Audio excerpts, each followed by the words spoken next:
Pokwang, inalmahan bashers sa kain at suka issue. Diretsang sinopla ni Pokwang ang komento ng isang netizens matapos tong dumali sa event ni Pangulong Bongbong Marcos kung saan say ni Pokwang sila umano ang isinuka ng mga ito at bakit nyo naman raw ito kakainin gaya ng ginawa ng basher. Ayan, hanggang ngayon, yung pagdalo niya sa Evening of the Stars sa Malacanang, di ba? Nandun si Ate Shawi, di ba? Pero gaya Actually, ano na natin yan. nakaraan. Pero Pero ito yung nanulang natin si Poco kasi hindi naman natin natapos Pinatulan niya yung bashers. Si Poco ang alam naman natin kung saan siya, di ba? Pero bilang respeto naman sa presidente na in-invite siya, kaya naman pumunta. Pero kasi binabalik-balikan kasi dati, yung lalo na yung sinabi niya kay Ella Cruz, di ba? As in talaga.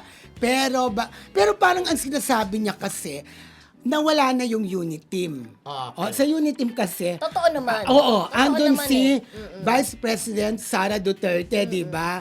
So, Natutuwa ako kay Mildred talagang buong ningning, totoo naman. Di Hindi, ba? kasi nakuha ko yung point niya. Ibig sabihin, wala naman siguro masama kung makipag-unite ka sa Correct. presidente. 'Di ba? Kasi siya naman ay nakaupo, lagi nga natin sinasabi, kung sino yung nakaupo, yun na rin ang ating pero kasi susuportahan. talaga madiin siya dati kay PBBM, lalo na nung panahon ng Ano, Kasi during hindi pa ng po. kumpanya. Oo. Magkaiba kasi yun sa hindi pa nakaupo sa nakaupo.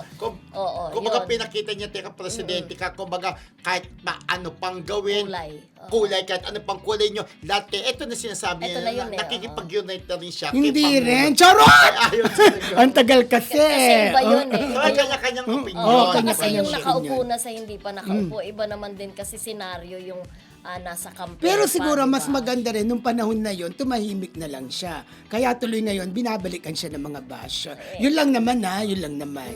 Pero hindi mo kasi maaalis din talaga na may mga ano talaga like sila Isa Calzado, 'di ba? Kasama sila dito sa recent na rally na nangyari, 'di ba, no February 21.